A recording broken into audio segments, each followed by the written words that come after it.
Oke, bismillahirrahmanirrahim. Assalamualaikum warahmatullahi wabarakatuh. Teman-teman semua, sekarang saya akan melanjutkan mengenai sharing tentang pendidikan anak di Belanda part 2. Nah, kenapa saya bagi dua? Biar nggak terlalu overwhelm atau terlalu apa ya, eh, banyak gitu informasi yang diterima dalam satu video. Makanya saya potong jadi dua. Sebelumnya saya share screen dulu untuk melanjutkan pembahasan kita sebelumnya. Nah, jadi setiap anak yang lulus pendidikan 8 tahun basis school, biasanya di usia 12 tahun, tentunya diharapkan untuk bisa melanjutkan ke pendidikan tingkat menengah. Setahu saya, ini juga masih bersifat wajib, semua anak harus ikut dan juga masih gratis. Orang tua setahu saya hanya membayar uang kontribusi yang seperti saya jelaskan seperti basis school tadi tidak mahal, seberapanya tergantung sekolah dan tempat tinggal. Di sini di diagram ini kita bisa lihat sesuai dengan penjelasan video tadi ada 3 level middle bar school tergantung dari educational path-nya. Siswa akan masuk ke 3 level itu berdasarkan performa akademik dan juga minatnya gitu. Jadi ada beberapa pertimbangan dan penilaian ketika mereka bisa masuk ke level tersebut. Hmm, nah, saya lanjut aja ya. Oh, sorry. Oke. Nah, dari 3 level itu tadi VMBO, HAVO, dan VWO. Kemudian eh, penentuan masuk ke 3 level tersebut berdasarkan satu Sito Entuts-nya atau ujian akhir sekolah seperti yang kita dulu hadapi ya di Indonesia setiap kelas 6 SD kita ada ujian akhir nasional yang ada nilai NEM-nya. Kalau dulu saya pakai NEM ya, nggak tahu kalau yang lain dulu ibu-ibu atau teman-teman pakai apa. Jadi dengan nilai NEM itu kita bisa masuk ke pilihan sekolah yang favorit atau yang bagus. Itu samalah namanya si ujian akhir nasional tuh namanya kalau di sini Sito Entuts gitu.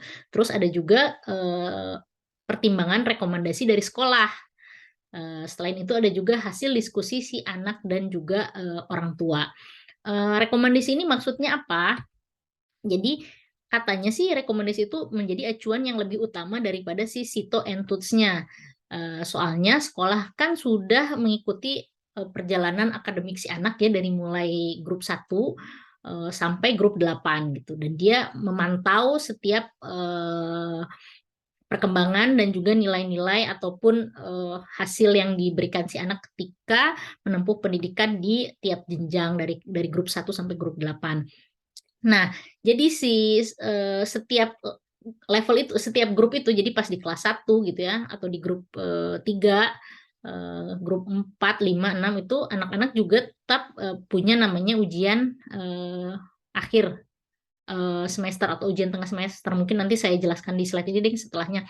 Nah, tapi intinya jadi skor dari ujian akhir nasional tadi atau final Sitotuts ini hanya akan mengonfirmasi rekomendasi sekolah tadi karena sekolah kan udah tahu nih, udah punya bayangan.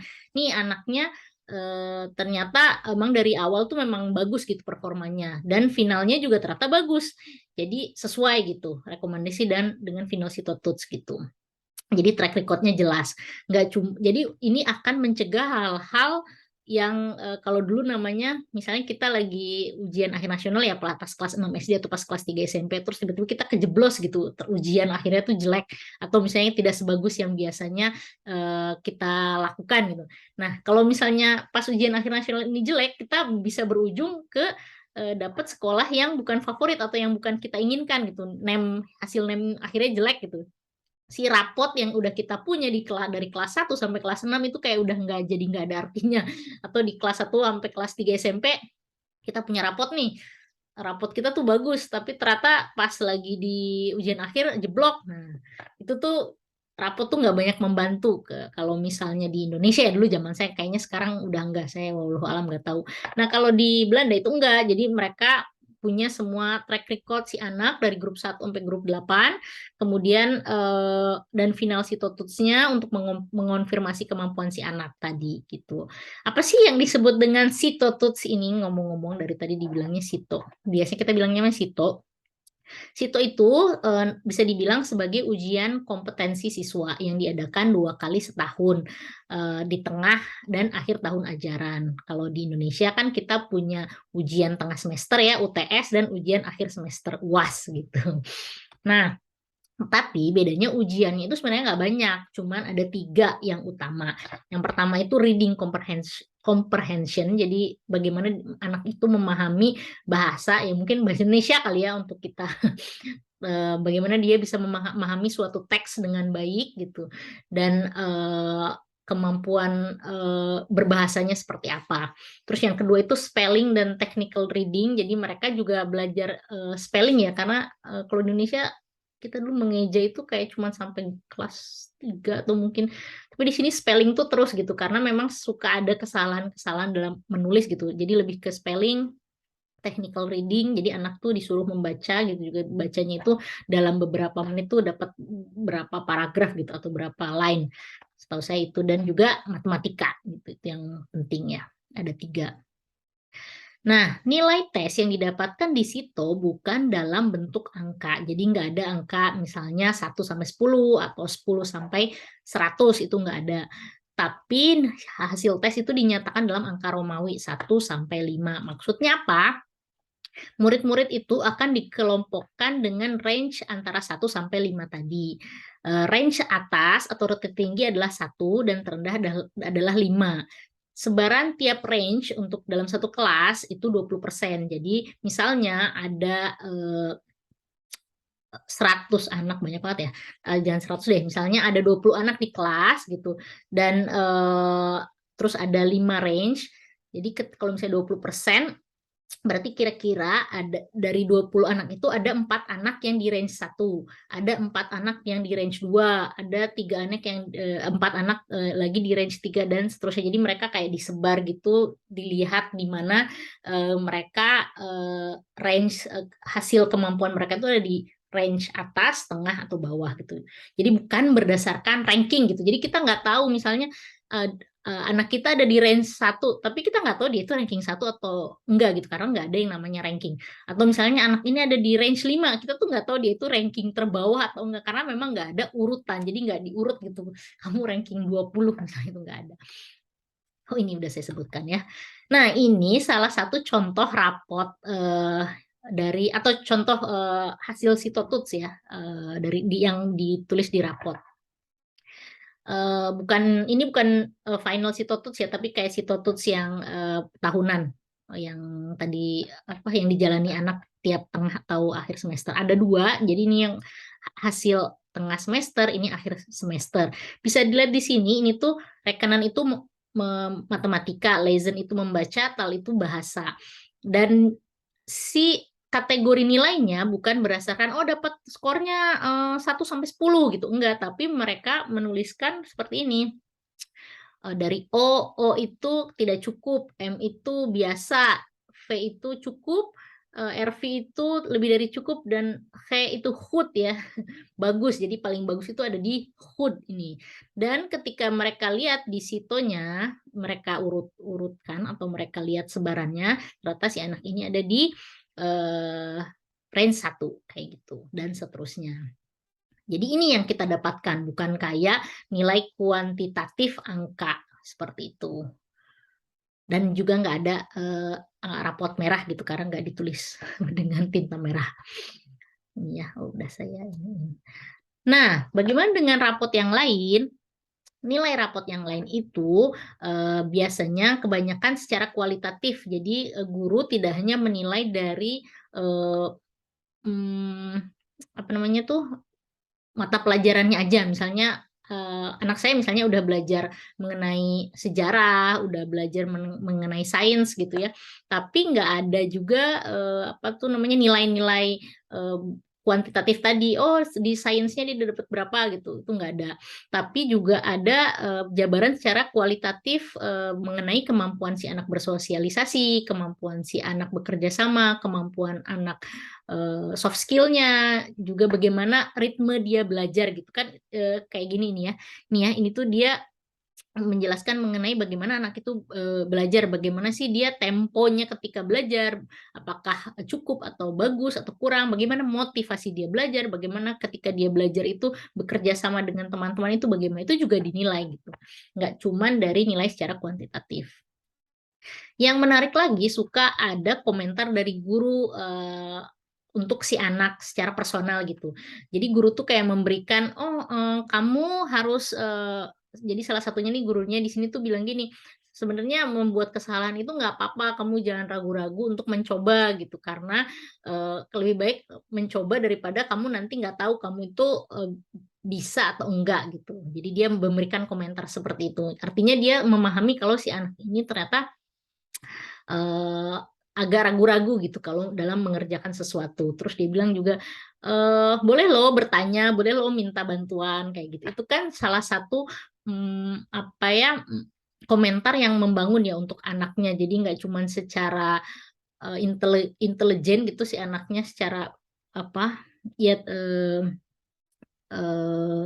secara nilai gitu ya, secara kemampuan, dia dalam pelajaran, tapi juga bagaimana sih sikap dia, bagaimana sifat dia itu sangat membangun menurut saya.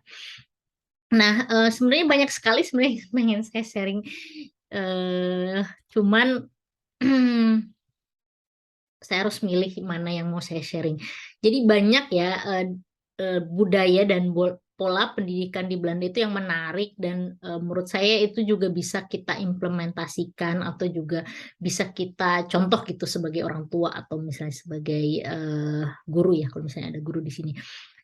Saya akan cerita aja satu-satu di program atau budaya yang, dilatih di sekolah, anak saya atau yang pernah saya dengar dari teman-teman saya di sini. Jadi mereka itu ada selalu punya namanya mace. Mace itu kayak, tandem, buddy gitu. Saya selalu melihat ini ada terus di tiap sekolah yang, anak saya sekolah di sana gitu, Mace ini jadi dia itu selalu punya kayak buddy dalam belajar gitu. Misalnya, ketika dia mengerjakan pasangan lah namanya, ketika dia mengerjakan matematika dia dipasangkan dengan si anak ini. Ketika dia, hitungannya pergi keluar gitu ya untuk, ke ruangan olahraga gitu, dia harus berdua gitu berjalannya gitu. Jadi guru itu menekankan, "Ini kamu saling menjaga ya berdua," gitu, dipasangkan gitu. Jadi kan si anak belajar untuk bekerja sama, belajar memahami temennya. Nah si Mace ini juga diganti-ganti per, apa ya, per periode gitu sama gurunya dipasangkan dan diganti-ganti biar si anak juga mereka bisa, menyesuaikan diri lagi dan bisa banyak belajar lagi dari temennya yang lain. Nah, yang kedua yang menarik lagi, sekolah juga banyak yang menekankan tentunya ya semua sekolah, no bullying gitu, walaupun memang pada pada kenyataannya mungkin masih agak susah. Tapi yang saya perhatikan memang, guru dan juga di sekolah itu mereka benar-benar kayak memprotek atau memberikan banyak promosi, "Kita nggak boleh bullying, kita gini gini gini," dengan slogannya itu "The Freedom School" gitu. Bahkan ada, satu tema, jadi kan sekolah ini suka bekerja dalam satu tema ya, misalnya bulan Januari sampai, Maret mereka punya tema mengenai, Freedom School misalnya, atau misalnya, tema 3 bulan berikutnya mereka mempunyai tema tentang lingkungan, tema berikutnya mereka punya tema tentang musim gugur, kayak gitu-gitu. Nah, sering ditekankan mengenai, bullying ini gitu. Jadi kalau misalnya ada yang melakukan bullying, pertama dia harus kita harus jelas bilang, "Stop," gitu, "saya nggak suka." Terus yang kedua harus, jangan takut melapor ke guru gitu. Terus yang ketiga, juga harus bisa melindungi diri sendiri gitu. Kayak gitu. Terus yang lain yang saya pelajari juga, ada yang namanya, learning by doing. Ini sering banget jadi pakai praktek gitu. Contohnya ketika anak-anak belajar mengenai, jam atau waktu gitu ya, dia belajar mengenai, "Oh ini jam 1, ini jam 3, ini jam 5." Mereka tuh benar-benar diajak, melihat ke lingkungan sekitar. Apa sih yang namanya penunjuk waktu itu? Oh, ada berupa jam, ada berupa waker, ada berupa jam digital kayak gitu. Terus ada juga penunjuk waktu di papan bus seperti itu. Jadi mereka benar-benar memahami konteks, oh ini adalah waktu, ini adalah penunjuk waktu gitu. Jadi banyak praktek. Waktu belajar matematika juga misalnya belajar mengenai menimbang gitu ya. Dulu saya ingat banget waktu belajar di SD itu atau di SMP saya lupa. Pokoknya belajar kilometer, kilogram itu banyak kayak cuman isian di buku matematika ya 1 kilo berapa berapa 1 kilometer berapa meter, satu ini berapa ini 1 sentimeter berapa milimeter kayak gitu-gitu. Tapi kalau di sekolah sampai anak saya tuh pernah disuruh bawa timbangan sendiri, timbangan boleh timbangan apa aja, timbangan berat badan, timbangan buat masak kayak gitu. Itu disuruh bawa. Pernah juga jadi di sekolah itu mereka mempraktekkan, oh ini beratnya segini, ini kemudian dicatat barang apa aja yang mereka timbang, itu kan lebih menarik ya. Mereka benar-benar meresapi si belajar mengenai berat gitu, dan juga mengenai panjang juga, kilometer, sentimeter juga mereka belajar melalui praktek. Ada eh, beberapa kegiatan seperti itu. Banyak sih kalau saya mau ceritakan satu-satu, ntar waktunya nggak cukup. Nah, di sini juga saya belajar mengenai tough love ya. Kebanyakan orang Belanda itu mungkin kita anggap mereka itu orangnya sangat dingin ya, sangat kayak kurang lembut, nggak seperti kalau orang Indonesia atau orang Asia gitu ya, penuh dengan kehangatan. Mereka itu orangnya lebih kayak cuek, tapi di sisi lain mereka itu mengajarkan, walaupun mereka cuek, tapi mereka juga punya rasa cinta gitu untuk anak-anaknya. Contohnya itu kayak misalnya waktu anak saya masih kecil ya, masih umur 1 tahun gitu ya, terus saya tinggal di daycare gitu. Terus pas pagi-pagi itu dia kan sedih ya, "Oh nggak mau ke daycare," gitu, "pengennya sama bunda." Tapi si stafnya itu atau gurunya itu nggak yang kayak menghibur dengan cara mengalihkan si anaknya dengan membohongi gitu, "Oh kita lihat burung yuk, yuk, yuk, yuk, udah yuk, nggak apa-apa kok." Jadi bukan yang mereka cup-cup gitu, mereka alihkan, bukan kayak dihibur seperti itu, tapi mereka mengajak si anak untuk menghadapi kenyataan dengan berani gitu. Jadi, "Ayo kita antar bundanya ke depan pintu," gitu. Jadi si anak saya itu dibawa, digendong sambil menuntun apa, melambai di depan pintu sekolah gitu, "Dadah, dadah." Jadi mereka diajarkan untuk bisa menghadapi kenyataan dengan kuat gitu. Bukan meninggalkan mereka di sekolah, di daycare itu bukan berarti kan kita nggak sayang gitu, dan eee melambai gitu bukan berarti melambaikan tangan itu bukan berarti kayak kita mau berpisah meninggalkan gitu ya, drama. Tapi lebih kayak, "Oh iya bunda mau kerja, bunda mau belajar, iya ya dadah, nanti kita sekolah." Seperti itu. Itu adalah salah satu yang saya pelajari di sini. Jadi kadang-kadang kita nggak bisa terlalu lembek hati gitu sama anak. Lembek hati bagus, maksudnya kayak lembut gitu, tapi di satu sisi juga kita harus belajar bagaimana menyeimbangkan kelembutan itu dengan mengajarkan kekuatan gitu di baliknya. Nah, ini mungkin udah banyak ya dilihat dari foto-foto tadi, banyak sekolah itu, dari, kurikulum yang tadi saya jelaskan juga kebanyakan mereka membangun kemandirian si anak dengan kerjasama melalui, pentas, performance, project gitu segala macam. Jadi sering juga si anak ini tuh dibentuk dalam grup, terus mereka suruh bikin proyek sesuatu gitu dan nanti akan dipresentasikan di beberapa minggu ke depan gitu. Terus juga untuk mempresentasikan sesuatu, mereka boleh memilih topik apapun, nanti mereka presentasi. Memang, mungkin sekarang di Indonesia udah banyak ya yang melakukan seperti itu. Dulu saya masih ingat, saya kayaknya belajar presentasi itu waktu SMP, itu guru SMP saya emang bagus banget dan saya paling ingat itu adalah presentasi pertama yang saya lakukan gitu sama teman-teman dan rasanya tuh kayak seru gitu. Jadi kita ngumpulin, eee bahan mengenai topik yang udah dikasih si guru, seru ya dulu kan nggak ada Google atau nggak apa, jadi kita, nyari, informasinya tuh ke perpustakaan gitu, ke buku, terus kita bikin presentasinya. Kalau dulu, sebelum ada PowerPoint dan segala macam, kita presentasinya yang pakai slide itu loh, apa, OHP ya, yang pakai lampu terus, kelihatan, di dinding gitu dan kelasnya agak digelapin kayak gitu-gitu.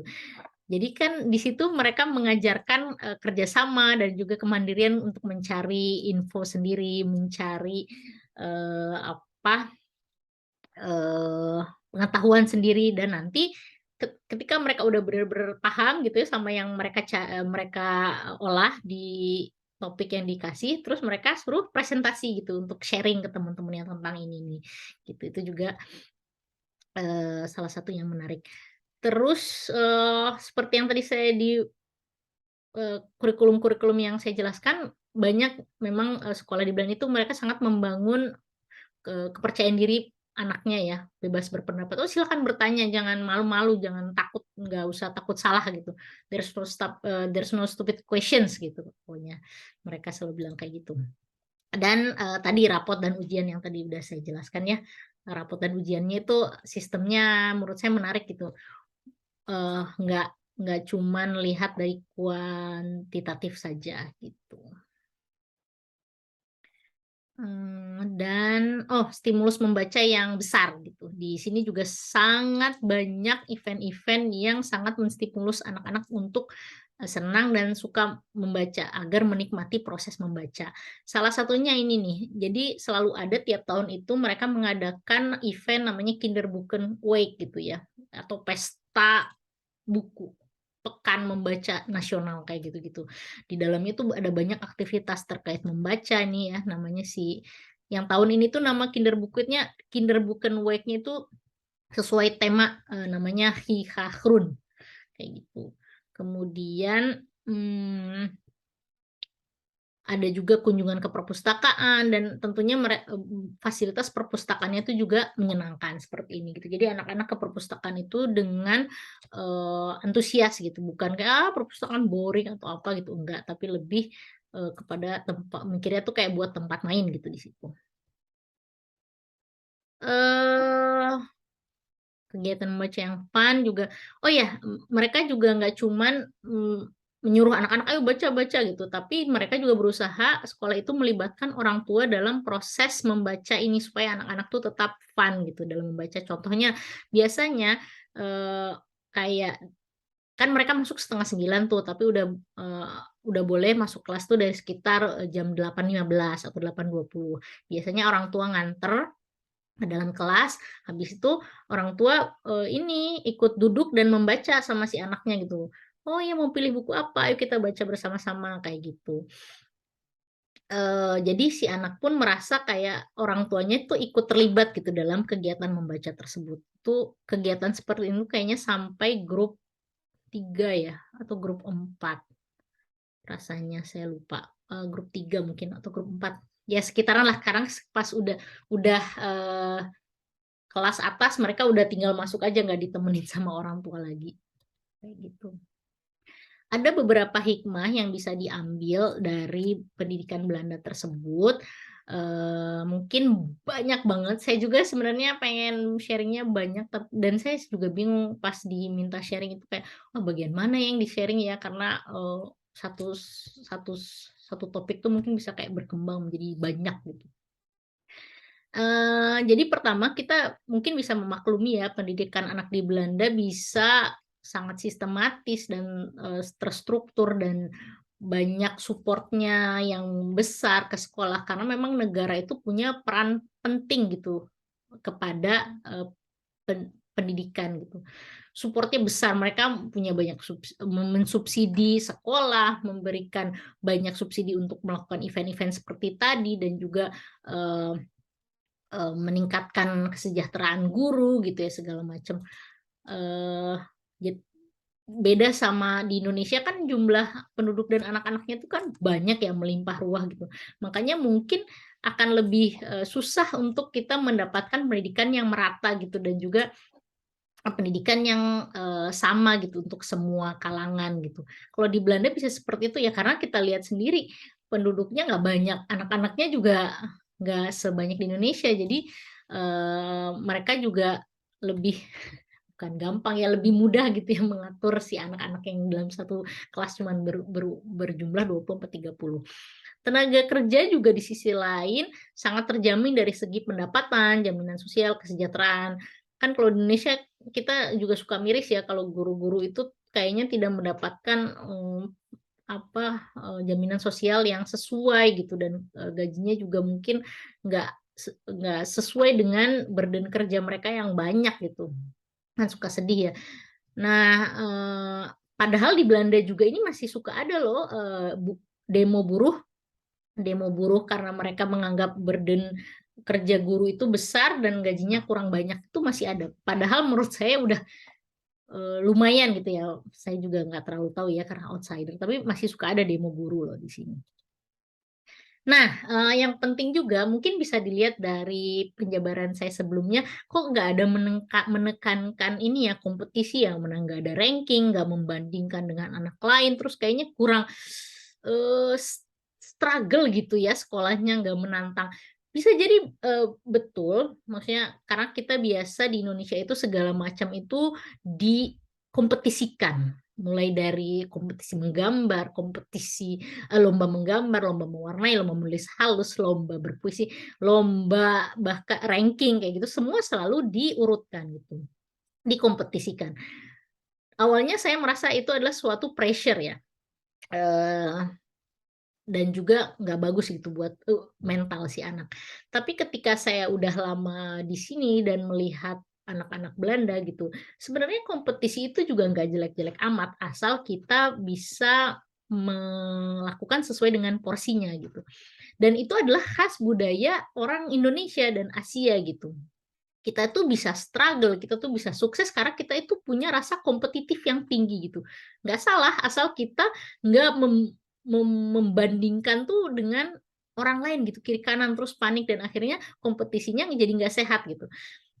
Anak-anak di sini mereka mungkin bisa lebih, nggak kompetitif karena mereka merasa setelah lulus SD ya saya bisa masuk SMP atau SMA yang sesuai dengan minat saya. Kalau misalnya saya nggak masuk kuliah universitas juga nggak apa-apa, toh saya masih ke depannya masih bisa kerja juga gitu. Saya akan mendapatkan, gaji yang juga nggak akan beda sama lulusan universitas gitu. Jadi mereka memang tidak punya rasa kompetisi yang cukup besar gitu untuk, maju gitu. Bukan mungkin karena mereka udah maju ya walau alam. Tapi menurut saya kompetitif itu nggak selalu buruk, tapi juga jangan terlalu berlebihan gitu. Dan kayak menganggap, "Oh anak kita harus ini, harus ranking, harus apa," gitu. Di sini saya melihat kayak anak saya jadi nggak terlalu kayak, oh iya, nggak ngelihat, wah, misalnya ya, anak saya baru dapat ada ujian apalah gitu, dia dapat HUT gitu, terus saya tanya, "Emangnya teman kamu yang lain dapat berapa?" gitu, "Dapat bagus juga nggak?" "Nggak tahu." Jadi dia itu nggak peduli ya temennya mau dapat HUT kek, mau dapat HUT bagus gitu ya, atau dapat cukup gitu, dia nggak peduli. Dulu kan kita suka gitu ya, "Oh saya dapat berapa nih, 90, teman sebangku saya berapa nih, teman belakang saya berapa?" Suka kayak gitu kan. Nah tapi lucunya di sini tuh, mereka nggak terlalu peduli dengan hal itu, gitu. Jadi fokus dengan dirinya sendiri.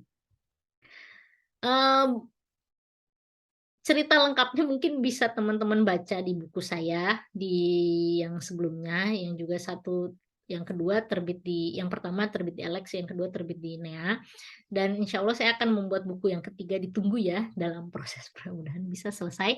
Kemudian beberapa saya tuliskan juga di blog saya karena, ini saking banyaknya yang pengen saya sharing, jadi saya tulis di blog. Ini baru ada sampai part 3 yang mengenai sekolah anak di Belanda, nanti akan saya tulis terus. Bisa dicek di blog saya untuk lengkapnya, gitu. Sekian semoga bermanfaat dan juga, terima kasih untuk waktunya. Kalau ada pertanyaan nanti, bisa di ke admin. Itu mungkin ya. Saya stop sharing dulu, kemudian,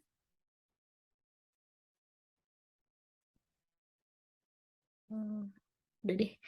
Kalau misalnya ada yang belum jelas ya mengenai tadi bagaimana jenjang karena saya pikir itu juga agak rumit yang pendidikan anak dari SD terus bisa ke SMP kok bisa ada 3 jenjang berbeda, nanti kita bisa diskusi aja, karena, saya pikir tadi dari video udah cukup jelas ya, dan kalau misalnya ada bingung nanti bisa disusulkan pertanyaannya. Sekian, wassalamualaikum warahmatullahi wabarakatuh.